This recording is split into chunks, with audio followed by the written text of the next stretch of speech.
I'm here on the North Lawn with Chuck Todd, NBC's chief White House correspondent, and you made some news this past week on your MSNBC show, Daily Rundown, when Eric Fernstrom, top aide to Mitt Romney, came on and said that the health care mandate was not a tax, as the Supreme Court said, but a mandate. And then that was contradicted a couple days later by the candidate himself. Do average voters care about these semantic games? I don't know if they care about the games as much, but I think you learn something, this process, okay, that we put the presidential candidates through, and sometimes it looks ridiculous.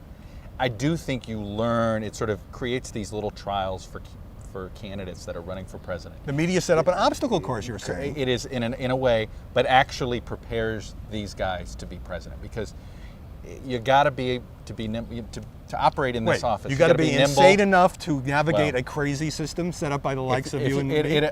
Whether we set it up or not, but I think that your ability to navigate this craziness and get through all this and get through the hurdles and see if you're nimble enough allows you to deal with the unpredictability of the real issues that you deal with in the Oval Office. So I think we don't do well enough in making them in sort of doing the murder boards when it comes to the policy, the depth of policy. But when it comes to the strategy, but and at the least polling, or at the least gaps, dealing with the stress and dealing with the aspect that it could be coming at you from all ways, at all angles, at any moment in time, I do think at least temperamentally, this process does prepare these guys. Eric Fernstrom was the aide who famously called Romney the Etch-a-Sketch candidate, but it didn't seem to me that this was a great gaffe on his part. Wasn't he speaking for the campaign at that moment? Well, I didn't see it as a gaffe. Were you shocked? No, I mean, was I shocked? You were surprised I was he said surprised, but when you thought about it, was funny when I realized we knew we'd booked Eric going in, and I thought about Sunday night to Monday morning, and I'm thinking about who we have on the show, and it dawned on me, hey, wait a minute, we have the first Romney person to talk after all of the Republicans that were on the Sunday shows were congressional Republicans. You realize, wait a minute, they're all congressional Republicans. So you realize this was really the Romney campaign's first chance to respond, to delve into the debate about mandate versus tax. There's no way you were not going to ask that question. No. And I think they knew that. And it seemed to me when you hear actually Eric's statement and you hear the governor's statement, he doesn't seem to be gung-ho about grabbing it. He seems actually, they were very consistent. You could tell that they wanted to see if they could stay consistent on Monday. Okay, so you talk about the obstacle course. Yeah. Mitt Romney had a tough couple of weeks. People actually even mocked the fact that he was photographed on vacation on jet skis. Lori He's a Ingram, rich guy. really jumped on that. And all of that. And then Friday, the jobs report comes out. 8.2% unemployment still. A paltry 80,000 jobs created. And he gets to pivot to what he wants to talk about. Is there an issue we used to be talking about health care?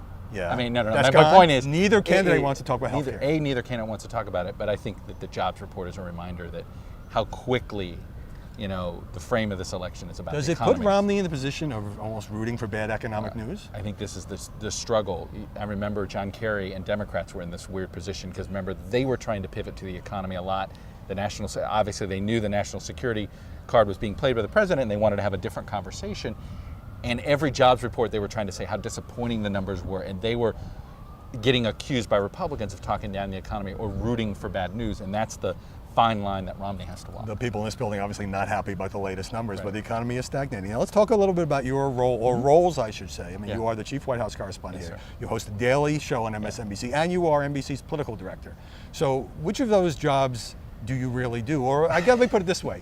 How does that leave you time for any actual reporting? Well, what I've always said, and I said this to you when I took on the show at the beginning, is that if the show couldn't sort of merge the two jobs together, it made sense. I remember being very concerned about trying to do both political director and chief White House correspondent until you realize the center of the political universe is here.